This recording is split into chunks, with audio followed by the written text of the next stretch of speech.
The great replacement theory that a group of powerful elites are controlling the US government, the media, and that they're trying to replace white Americans with people of color. Where did this idea come from?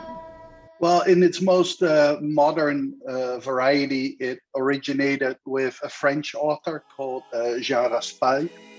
Happy Saturday and welcome to The Deal. I'm your host, Ed Clark. It is Saturday, May 21st, 2022, and we're so happy that you took the time to join us. Got a chock full of topics to cover this week. Obviously, the shooting in Buffalo is top of mind. You saw in the intro, and we want to go ahead and jump right into that. So I'm not going to waste any time. We're going to bring in our favorite pundit, Val Atkinson. Hey, Val. Hello, Ed. Nice to be here, buddy. Well, you know, Val, I mean, for those 10 families of the people who were murdered, let's just call it what it is, who were murdered by idiot, they got a lot of years ahead of them to mourn the passing of their loved one. What's so stark to me about all of it is how violent it was. You know, these people dress up and play soldier. You know, they got full tactical gear and all this other stuff, and they end up walking out of this, Val, in handcuffs and get paraded in front of the TV and plead not guilty to something they obviously did. Let's just start at the beginning here. In the intro, a researcher was talking about where this white replacement theory comes from. Let me play a little more of that clip, and then we'll start the conversation. Well, in its most modern variety, it originated with a French author called Jean Raspail, who wrote a book, The Camp of the Saints, in 1973. And since then, it has been around in far-right circles, pretty prominent actually since at least the 1980s. And more recently, another French author, Camus, wrote about the Great Replacement, and that is what you now often see referred. But broader, this idea of an elite trying to replace the original population with immigrants who are more docile so that they can control them has been around for a very long time. I would say even the mid-19th century here in the US. So, Val, that was from German TV, and the researcher there has written extensively about these white supremacist groups. And we've had people on this program talking about it before.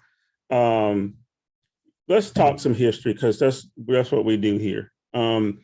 Talk to me about America's tendency to want to be fascist and to be led by fascist people, and also how whites have, from time to time, and a lot of times, resorted to violence to take Black people out, either because of made up stuff like claiming they raped a white woman, or just in the case of this fool in Buffalo, he's just scared that he's going to be replaced, so he's got to get rid of as many Negroes as he can.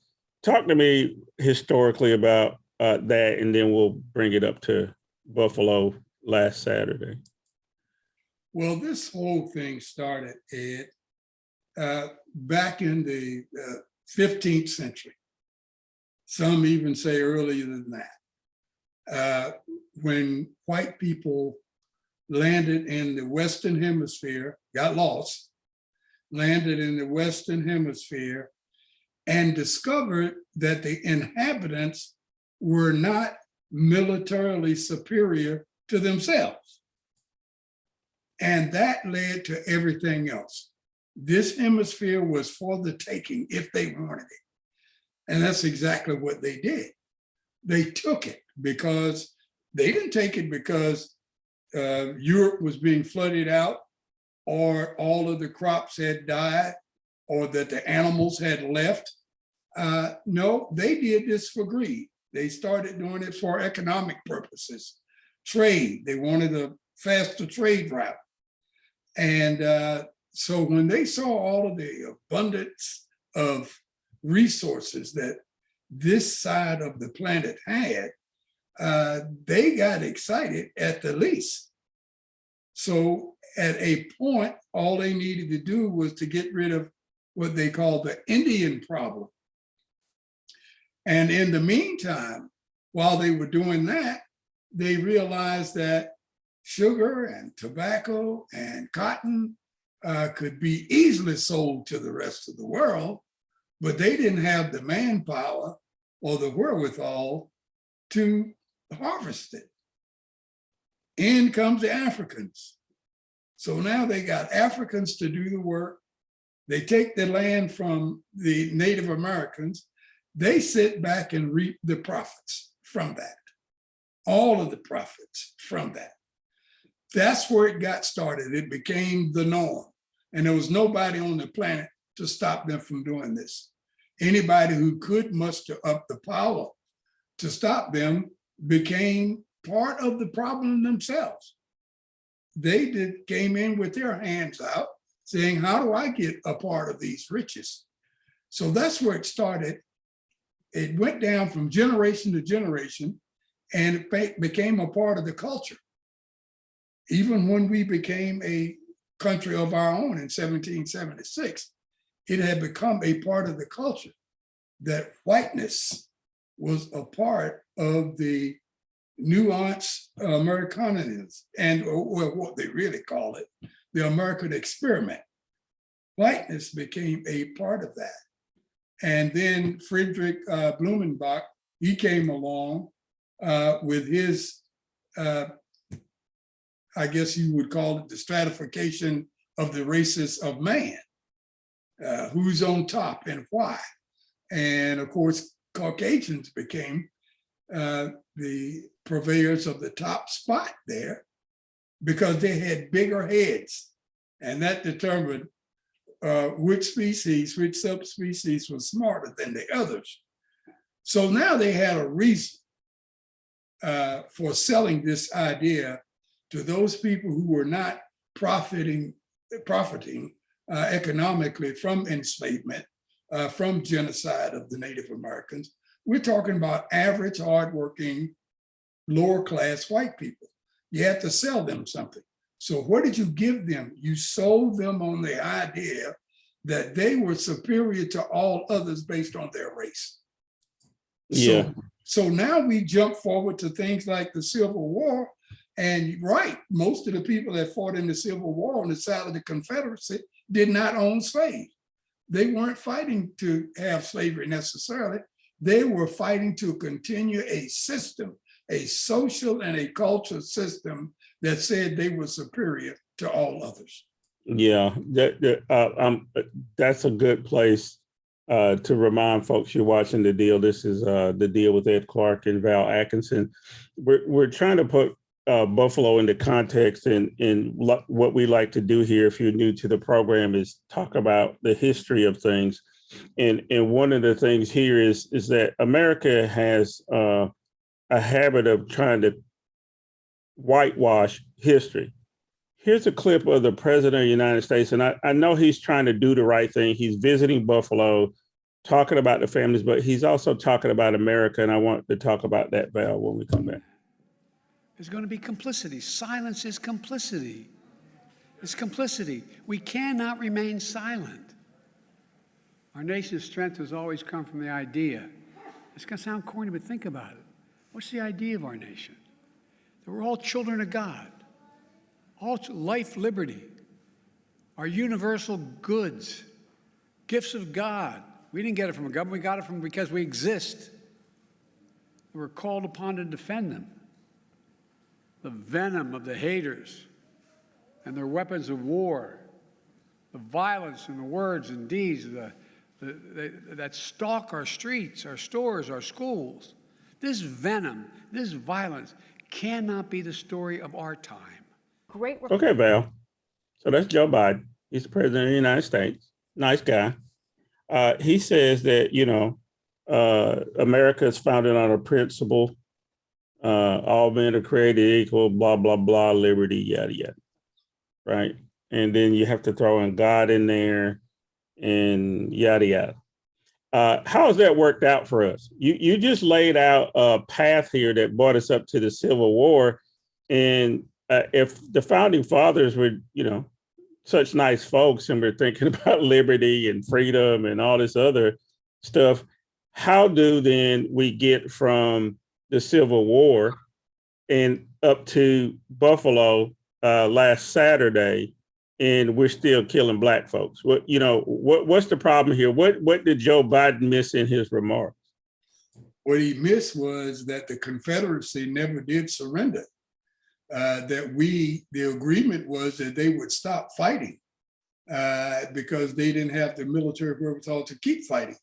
But what they didn't do, they did not admit that they were wrong in their assumptions about racial superiority for white people. And they've been living that throughout until this very day. There was a 12-year period that they did not have that. It's called Reconstruction, but it was forced upon them by Northern troops right after the Civil War, all the way up until 1877. But once Reconstruction was over, and there was a deal made to make that over, they went back to the way things were prior to the Civil War. They went right back to something called the Black Codes, originated in Mississippi, that outlined exactly how Blacks were to be managed in the South, what they could and could not do. And they did this all without violating the 13th, 14th, or 15th Amendments in their mind. They were violating a lot of that. They just didn't have the legal personnel to bring it to court and fight it. So it's been tit for tat ever since 1877, all the way up until this very day. We get some advantages. When I say we, I'm talking about people of color. And then there is a tit for that tat. And starting back with Brown versus Board of Education. And then we get to the 1964 and 1965 acts, the Civil Rights Act and the Voting Rights Act. And then we get to something called the election of Barack Obama. And all of those things were followed by acts or issues or creation of organizations by the supremacists, white supremacists. Every one of them. You go back to the Civil War. When that ended and they lost, then comes the Ku Klux Klan. You even go further than that and you come up to a thing such as Brown versus Board of Education. You had the White Citizens Council in Philadelphia, Mississippi, and the Southern Manifesto came about.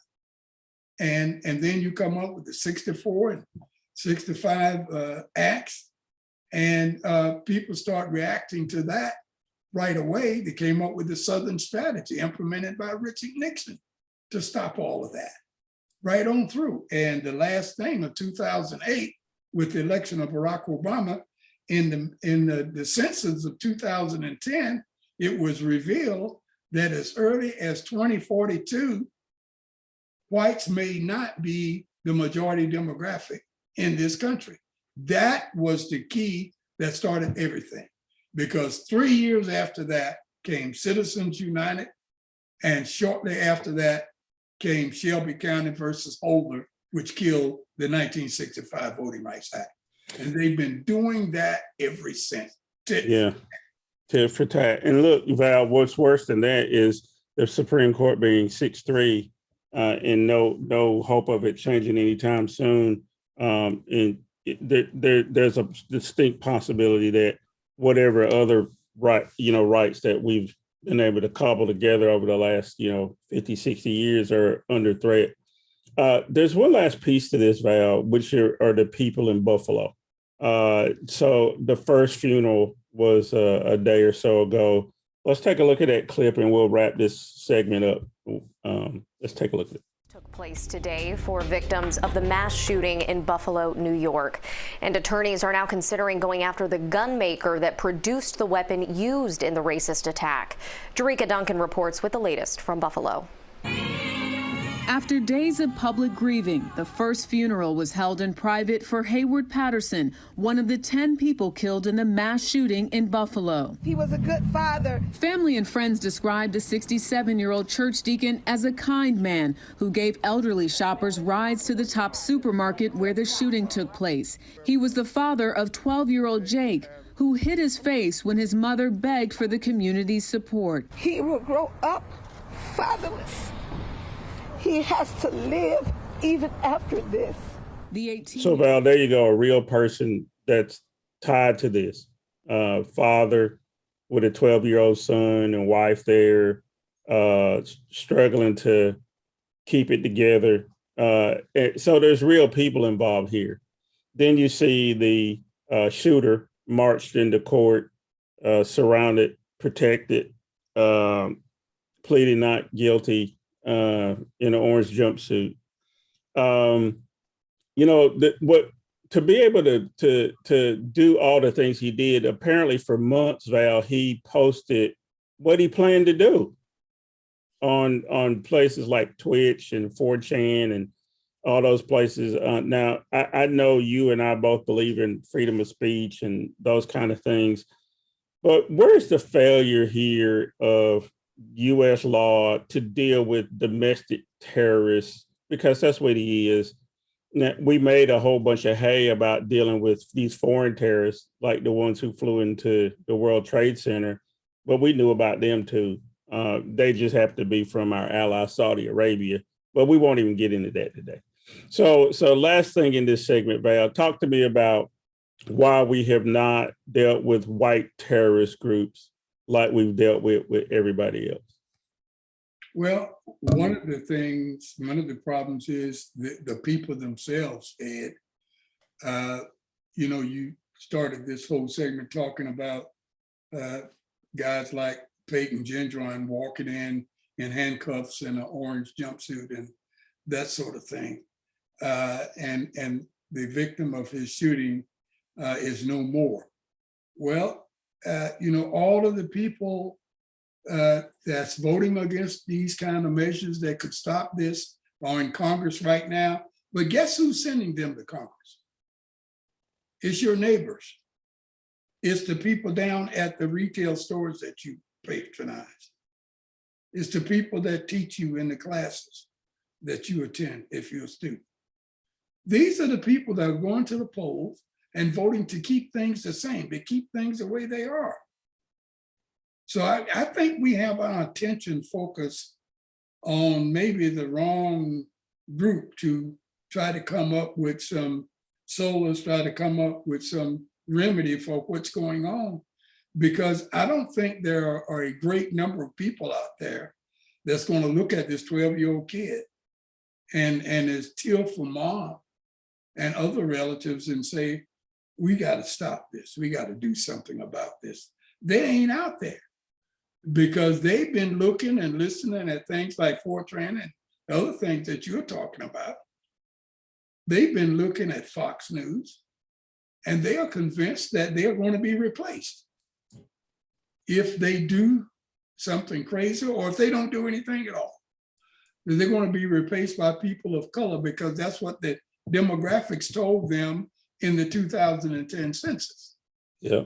So they need to keep those people in power or to put those people in power that's going to put their finger in the dike to stop this replacement thing from happening. And they don't care who or what it is. They don't have 12-year-olds that's crying, I lost my dad. They don't have suburban moms crying about this, that, and the other. They're okay with it because guys like Gentron and guys like Dylan Roof and people like that, they are not targeting white suburban PTA meetings and shooting them up. Yep. So they don't care about that. It ain't affecting them. Right, that is the difference, right? I hear some music in the background, Val. That means we need to take a break. When we come back, I want to talk about voting. Since you brought it up, because people vote for these clowns. And we want to talk about some clowns that won in primaries in North Carolina and Pennsylvania, and a very important primary coming up in Georgia this week. So stay right there. We'll be right back after this message.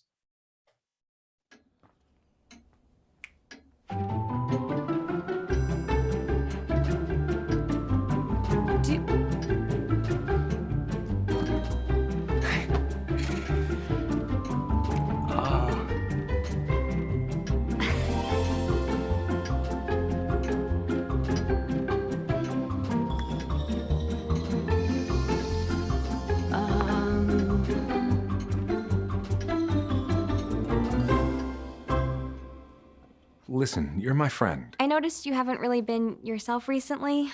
Yeah, I feel like something's up. How are you? Are you okay? Is there anything you want to talk about? I just want to know how you're feeling. And listen, even if you don't know what to say, I'm here to talk. No matter what you're going through, I just want you to know I'm here. I've got your back. When you want to talk, I'm here.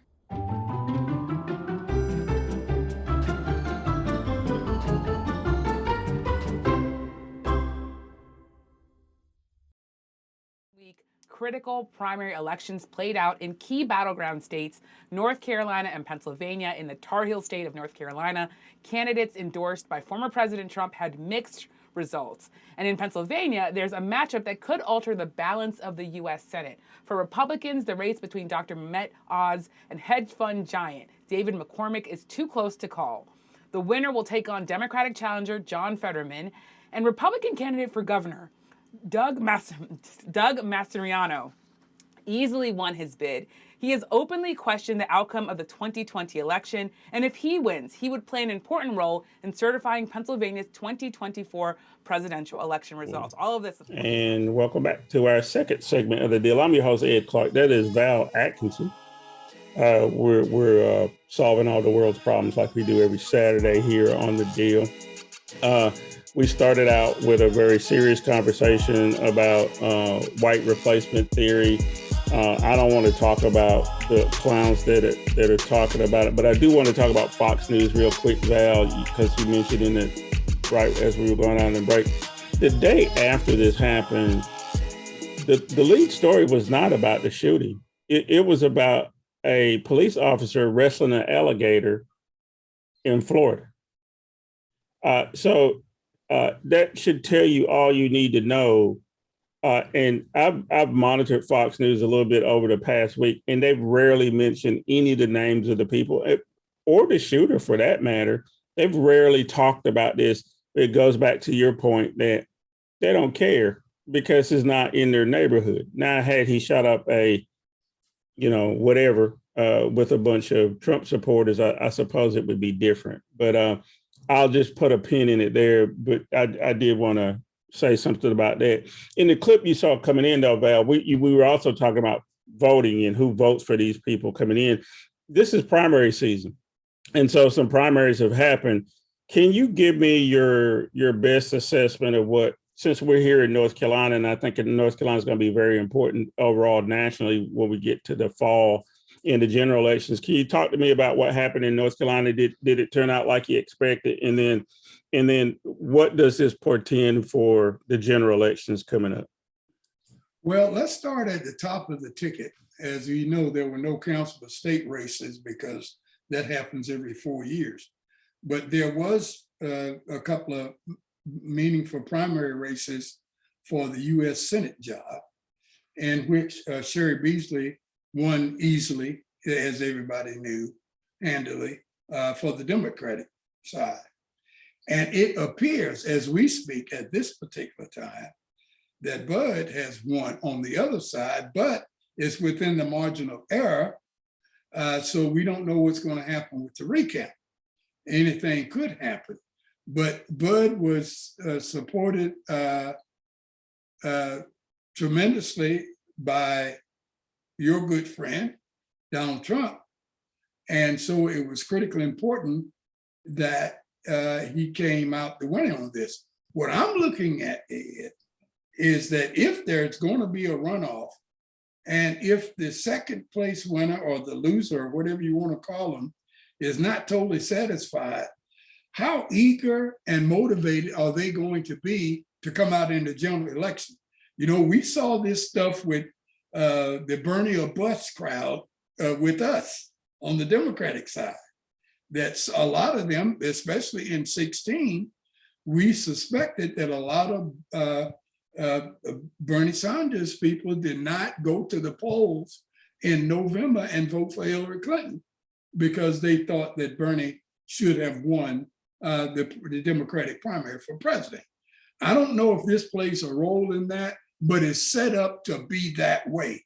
And with all of these other machinations going on about shootings and CTR and replacement theory and everything else, and people like you and I getting on the backs of these people who are going out voting for these clowns, they could have a problem.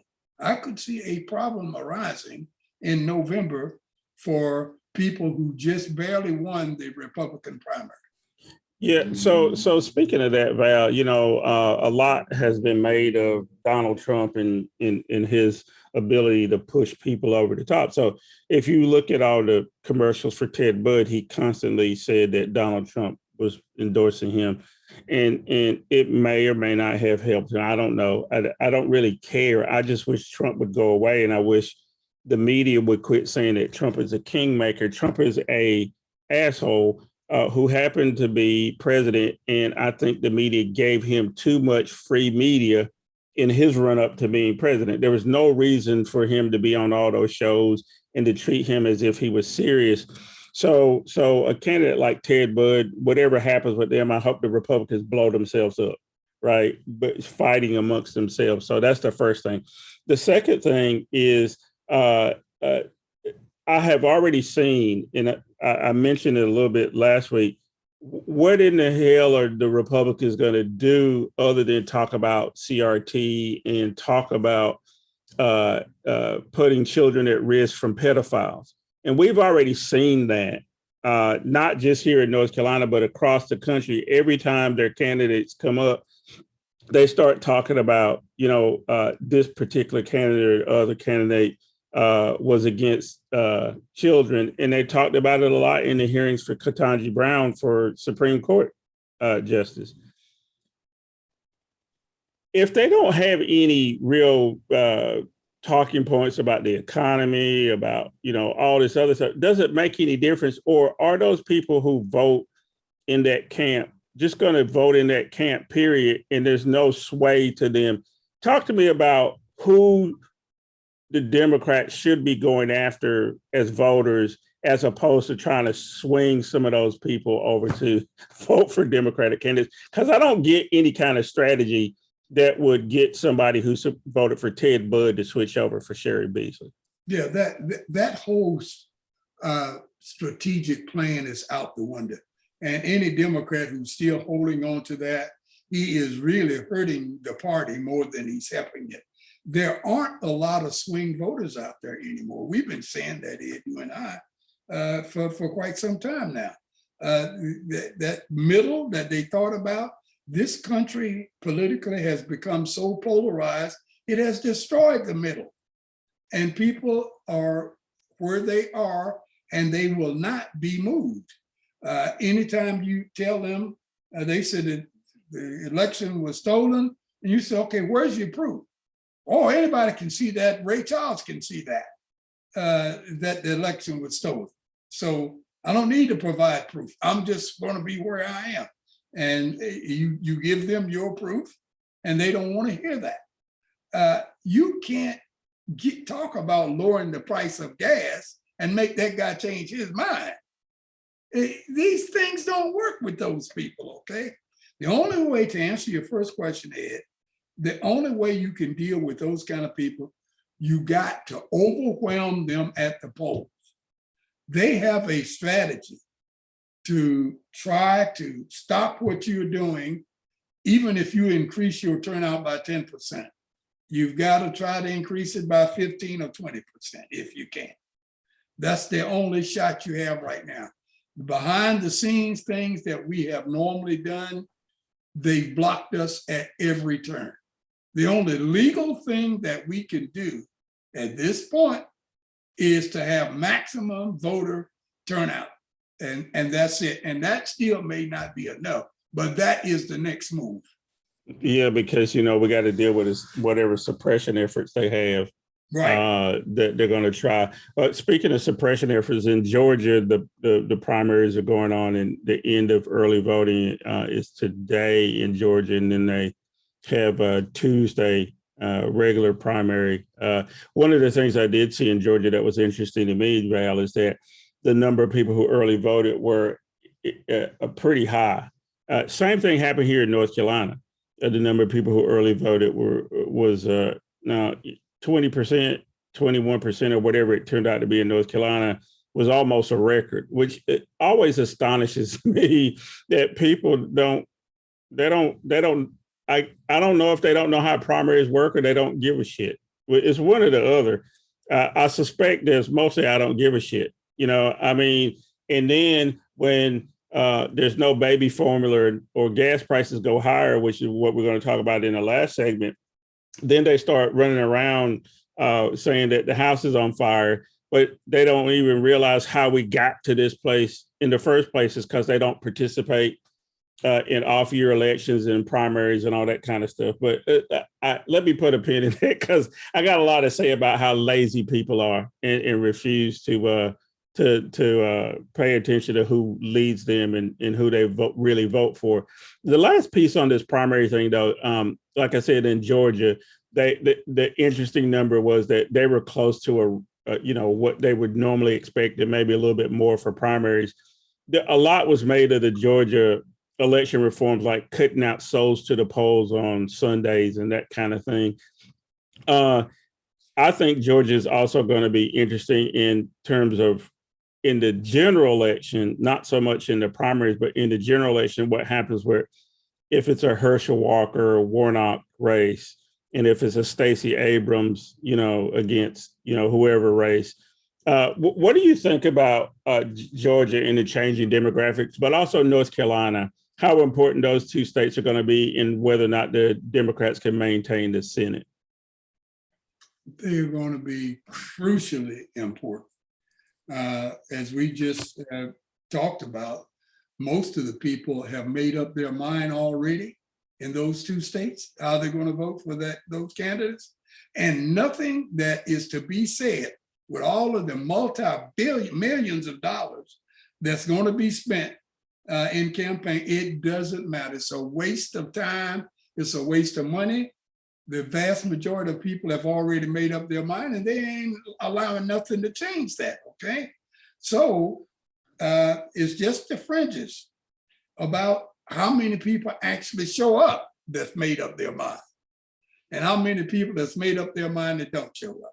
That's going to decide this. And it, unfortunately for Democrats, most of them play by all of the rules. I don't believe I'm saying this, but that's the nature of things. The Republicans, it seemed like that they allow people to sneak into their camp that they only have play by one rule. That's win. Yeah. Win, baby, win. However you win, that's okay. Let's just win. And it's difficult, as one noted author said, in a MMA fight with Democrats and against the Republicans, it's unfair because Democrats try to play by the rules and Republicans play to win only. And I can tell you who's going to win that fight before you get started. Well, that's a good place to change gears. And I hate to do this, but we're going to go back to 2020. And there's this guy who is from South Carolina. He sits on the Supreme Court. His name is Clarence Thomas. He has a wife named Jeannie Thomas, and we've talked about her a couple of times over the last few months. Val, look at this clip and tell me what's going on here with Jeannie Thomas. Tonight, new emails showing how far Supreme Court Justice Clarence Thomas's wife, Ginny, went to overturn the election. Emails were first reported by the Washington Post, and they reveal that just 2 days after Biden was declared president-elect, Ginny Thomas emailed 2 Arizona lawmakers with the subject line, "Please do your constitutional duty." The email then says, in part, Article 2 of the United States Constitution gives you an awesome responsibility to choose our state's electors. This means you have the power to fight back against fraud. The responsibility is yours and yours alone. Incredible advocacy coming from a Supreme Court justice's wife. And just a day before the Electoral College met, Ginny Thomas sends the lawmakers another email. She says there, in part, quote, "Please consider what will happen to the nation we all love if you don't stand up." Out front now, Joan Biskupik. Okay, Val. So she likes to text people. And in this case, she's texting people about Arizona and how they could overturn the election. And one of the ways she was talking about is this crazy theory that you could have these alternate electors that you could put up for your slate. And so when they show up to do the certification, these alternate electors would be selected instead of the ones that people voted for. So before we get too deep into that part, again, I'm gonna ask you to put on your professor hat because I know this is near and dear to your heart.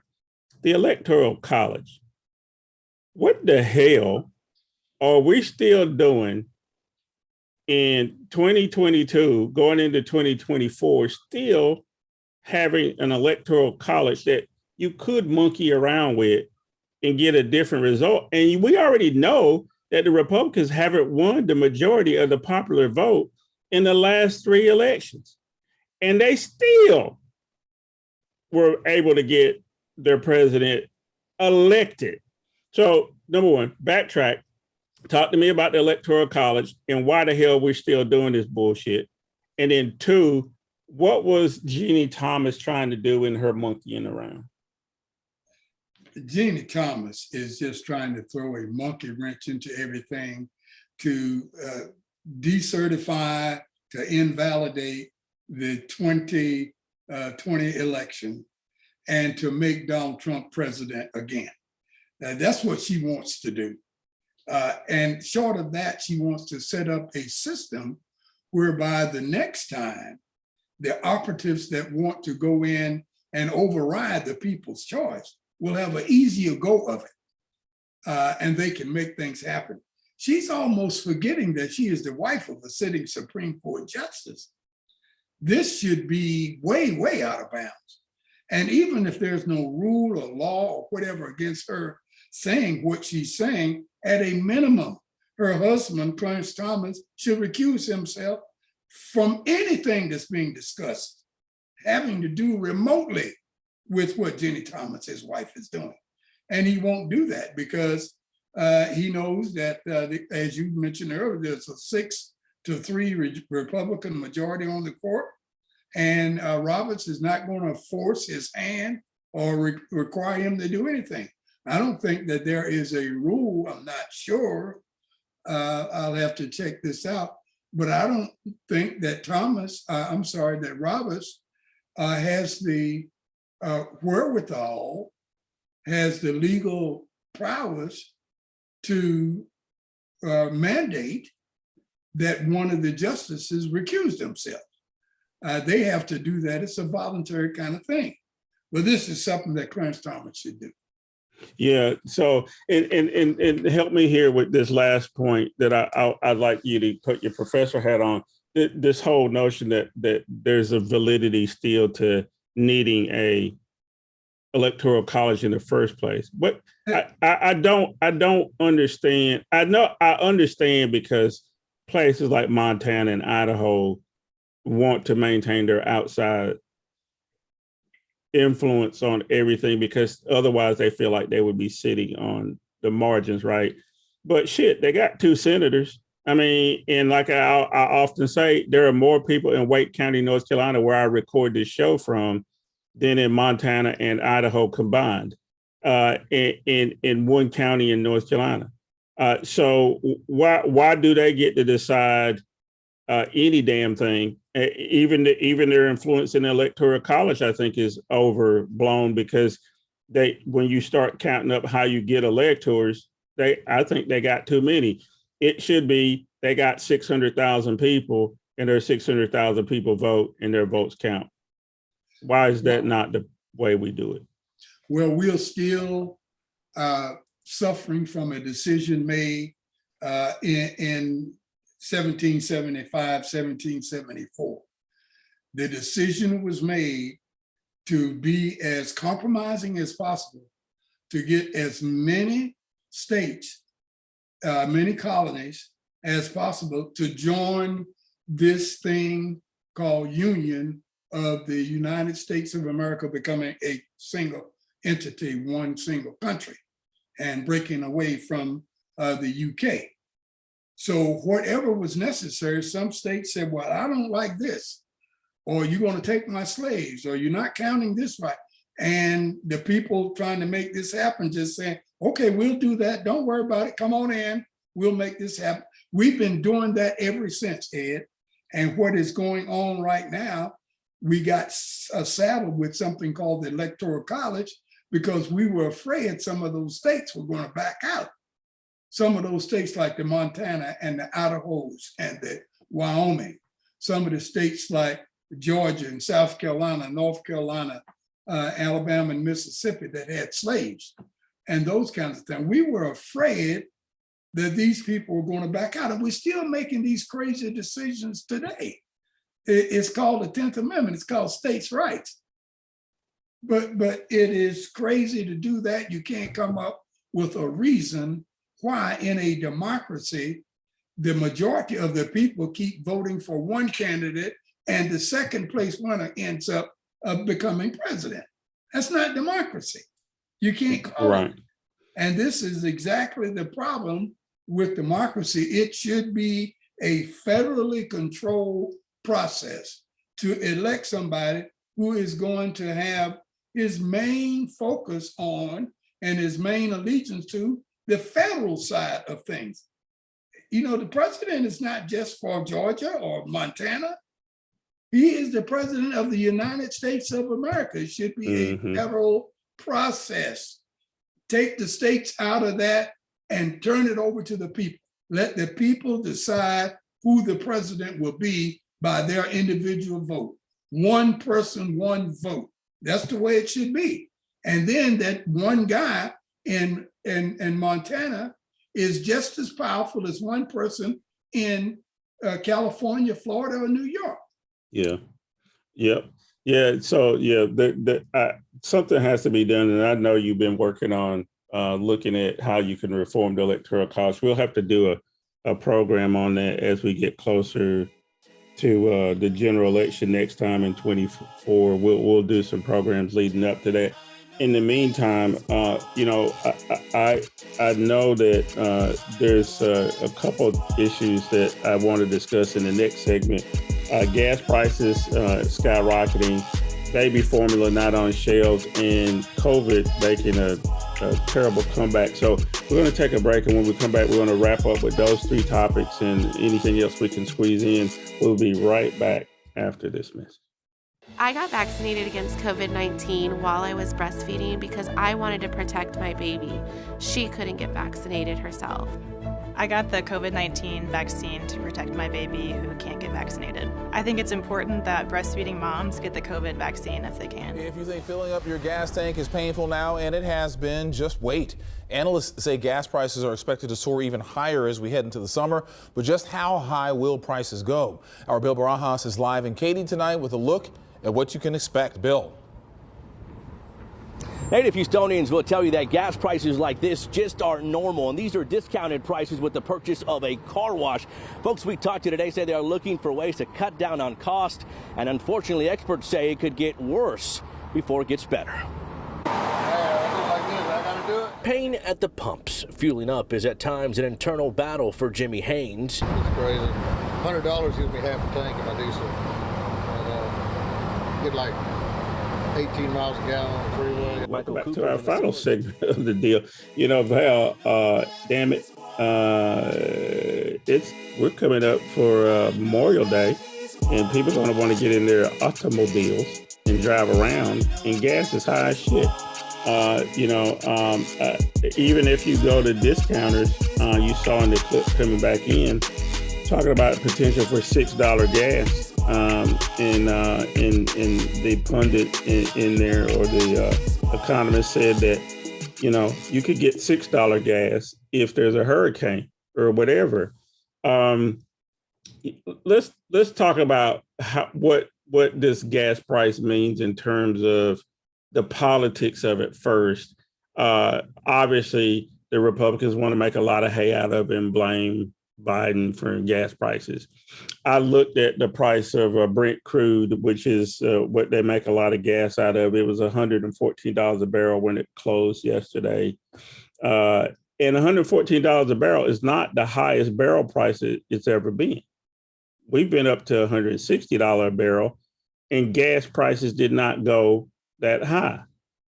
So, Val, Mr. Smart Guy, what the hell? Why is Brent 114 and the pump price keeps going up. Who's doing us here? What the hell's happening? Because they can, and nobody's minding the store. This is capitalism run amok. This is what's going on. All of the principles and tenets of capitalism have been thrown away. About demand is really skyrocketing and supply is really diminished. Then okay, prices go up. You understand that association. But right now, you can't talk to me about supply being diminished to the extent that it was cause prices to rise as quickly and as high as they are. These are people who are taking advantage of a situation that they can make more money. That's all it is. And it needs to be somebody strong, like a Lyndon Johnson, one of my favorite presidents, to go in and say, hey guys, guess what we're gonna do? We're gonna have some price controls here for a minute, for a while, until we can get a handle on things, okay? And just as simple as that, you set prices at a particular level and then have all of the oil companies cry and bitch and moan, and that's fine, but people can go on vacation. Yeah, well, you know, another part of that, Val, is Saudi Aramco announced that they had the highest profits they've ever had, period, point blank, in the last quarter. I saw it on very few media outlets. Now, over in Europe and other places where they were already paying $9, $10, $12 a gallon for gas, and they have been for a long time, they have seen spikes in gas prices, but they're not moaning about it quite as much because they know what this is about.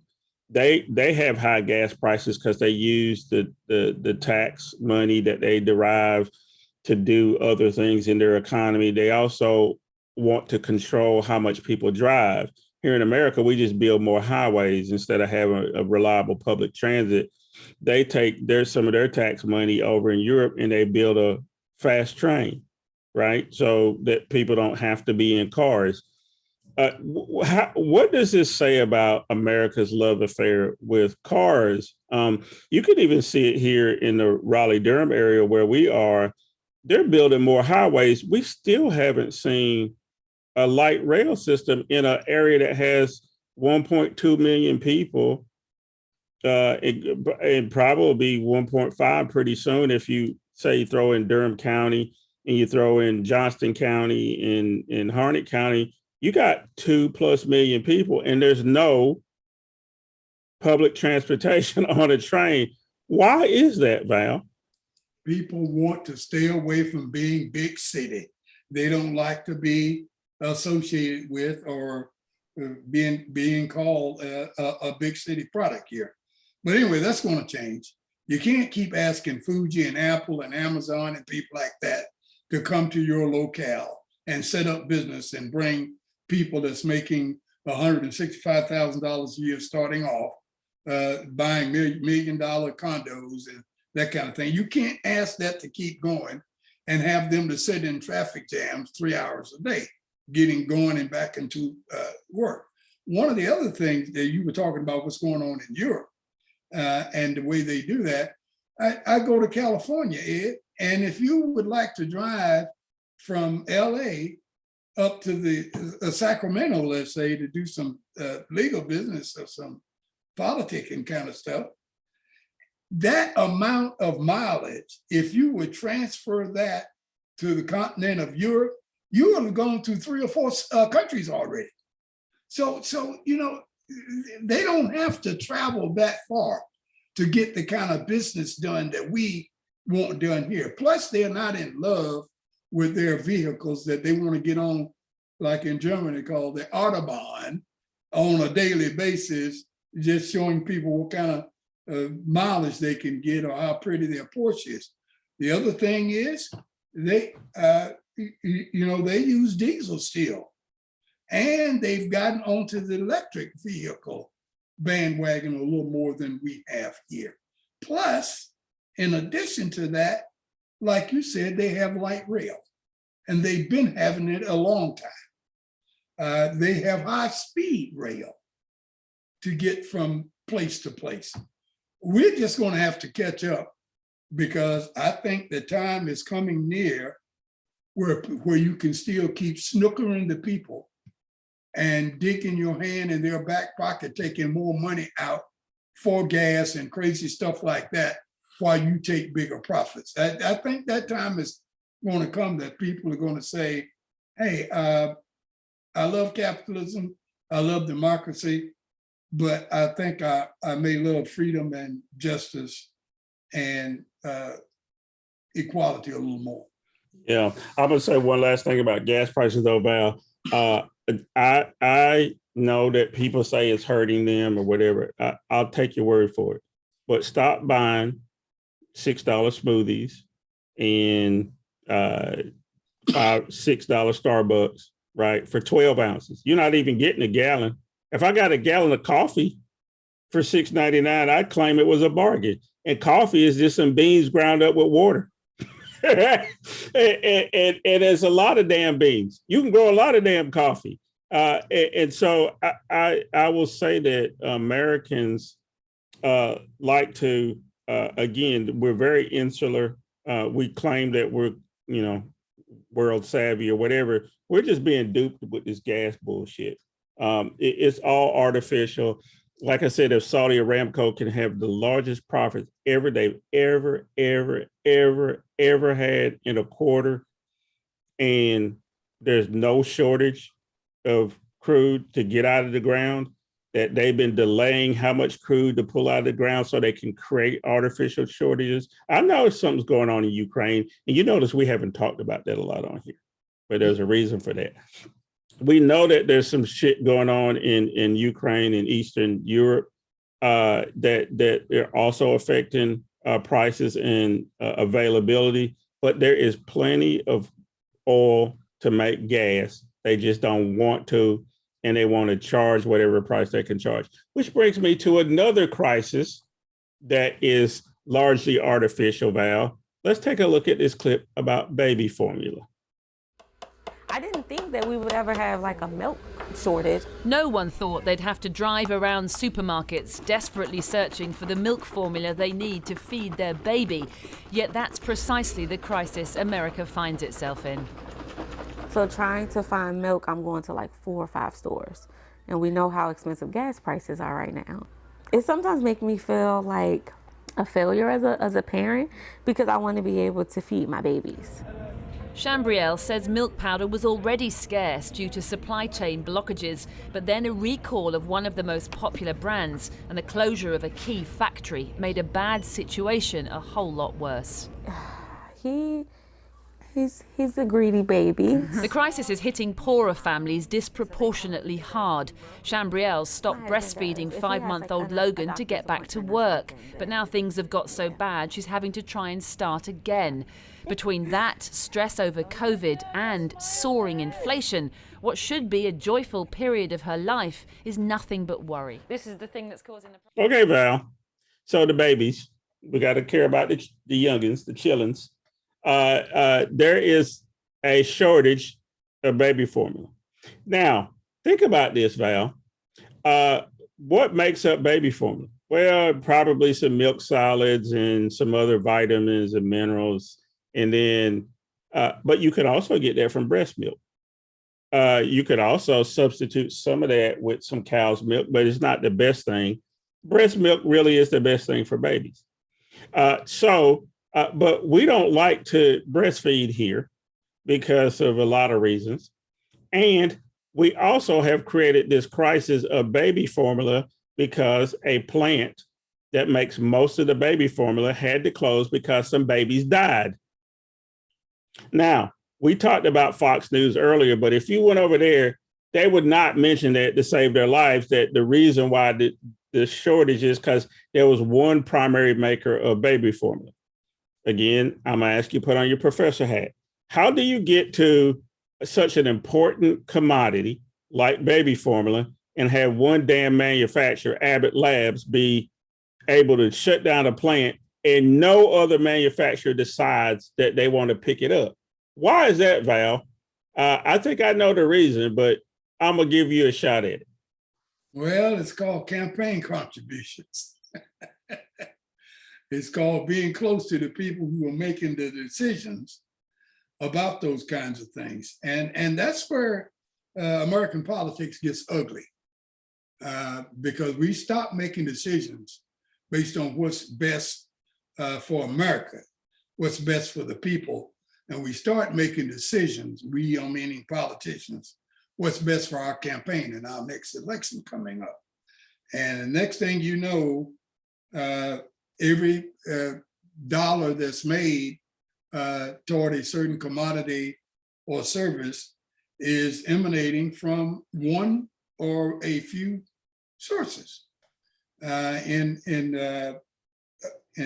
business management, we used to call that monopsony. Everybody knows what a monopoly is, but you get to the point where the United States or the people are becoming a monopsony, where you got a lot of sellers trying to sell to one buyer, which is the exact opposite from a monopoly. And people don't even know about that. They don't care about that. And it's just, the politicians are just doing whatever their best, most powerful donors are telling them to do. And these are the results you get. Yeah, and the other part of that, Val, the second answer to the question about why there's no one else doing this is because it wouldn't be profitable for another company. You're telling me that a company that makes protein powder for adults or Ensure or any of those other things, they're probably all owned by the same people, Abbott Labs, right? And they do most of that stuff. And what's happened in America is that you don't have other companies come up and try to make those because they don't want to have to try to displace those other companies. So they know that they can make money off of coffee or energy drinks or whatever else, right? They don't want to get into a game where they're trying to outdo Abbott Labs. They will just not make baby formula. Every baby in America could be completely starving and hungry, but the company that's making energy drinks is not going to shift their production to make baby formula unless they're forced to, because they know that as soon as Abbott Labs comes back on, their business would not work. They would have to try to figure out how to stay in business. So I'll leave it there with the baby formula. I do pray for the babies. We do not want any of the babies to not have anything to eat. But again, this is part of American capitalism, is why there is a baby food crisis. Last topic today, Val, is that we visit this all the damn time. In California, they're about to reinstate mask mandates in some counties. Let's take a look at this clip and then we'll talk about it. So, Val, in the Bay Area, there's been an uptick in COVID cases. And so the last few weeks of school, certain Bay Area school districts are requiring masks back in schools. We had a guest on last week that talked to us about Wake County and that there's been an increase in COVID cases in North Carolina. I talked to 2 people yesterday that tested positive for COVID in the last day in North Carolina. And then I talked to a person in DC who tested positive in the last couple of days. This is not over, Val, by a long shot, but people have stopped wearing masks. Are we just at a point where people are going to take risks? Because one of the people I talked to had gone to a concert, a music festival, and it was outdoors. And they said, well, it's outdoors. I think I'll be okay. But still came back from Myrtle Beach with COVID. Are we just at a point where people are going to take the risk and we're going to continue to see some of those people die? Or is there anything we could do to stem this thing? Well, last question first. No, I don't think there's anything that we can do at this particular point. You're right. We do have a lot of people who are just taking the mask off. They're not just taking it off, they're throwing it in the trash heap, okay? And they're not going to wear it anymore. Those are the people who didn't want to wear it in the first place. You're not going to get a large number of those people to put the mask back on, even when they see people contracting COVID all around them, some even dying. They won't put it back on. These are people who love to see and be seen. This is a part of Americana to them, to stroll down the avenue and to be seen in their new duds and all of these kinds of things. And a mask takes away from that. It's not pretty, it's not handsome, it's not America. So it doesn't give me freedom, it doesn't give me choice. So I don't want it. So that's what we're gonna have to deal with. I would advise anybody who loves life, and when I say love life, I'm talking about wanting to live for people more than just yourself. That you understand how important your survival is to other people you care for. That's loving life, okay? If you're one of these kind of people who love life, wear your mask. Regardless of what the CDC or politicians or the right-wingers or the guys who know more about COVID than the doctors and the scientists do, we're talking about right-wing politicians. Regardless of what they say, wear your mask and be safe. Yep. One other thing I'll add to that, Val, there are 8 tests available from the federal government. If you go to U.S. Postal Service, USPS.gov, there's a link where you can order up to 8 tests. You can also go to covidtest.gov. You'll see the link right there on the screen. Go out there. You can order up to 8 tests per household. Right now, the original was 3 per household, and they've increased that to 8. Please do that because they're sitting there. They've been acquired. They're in the warehouse. You can get them. They come in a few days. And one of the ways to beat back COVID is to know that you have it or not. You won't spread it if you take a test and you see that you're positive. You won't go out and hopefully spread it to somebody else.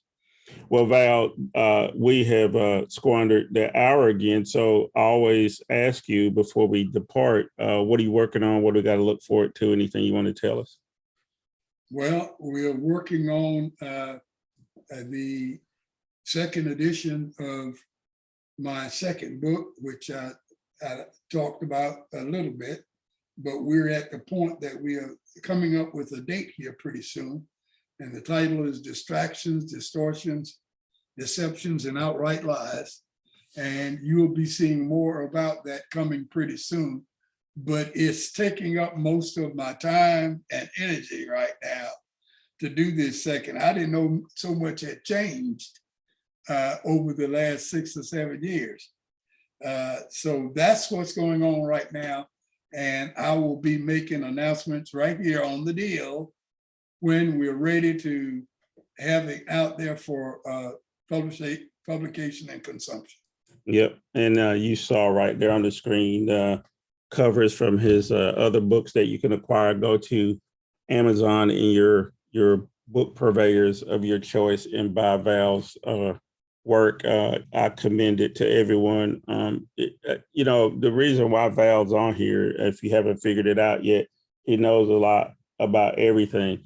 But in a way that it's clear that he studied the history and not just here as a pundit. So that's why we have Val Atkinson on here. So we appreciate all his efforts. So please buy his books.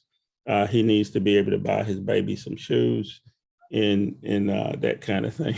So anyway, look, folks, again, thank you so much for tuning in. Share this with other folks. Make sure you get our audience to grow. Also, go to the dealwithedclark.com, read the latest piece I wrote about Buffalo in white supremacy and its ties to why we always find ourselves at this place, but also the connection to our veneration and love for guns and how those two things cross paths. And when you have psychos who believe in white replacement theory and then our over emphasis on the Second Amendment, you have nothing but a recipe for disaster. So in the meantime, go out and do something good for somebody today. Have a good week, and we'll see you back here next Saturday. You've been watching The Deal. Thanks a lot. Bye.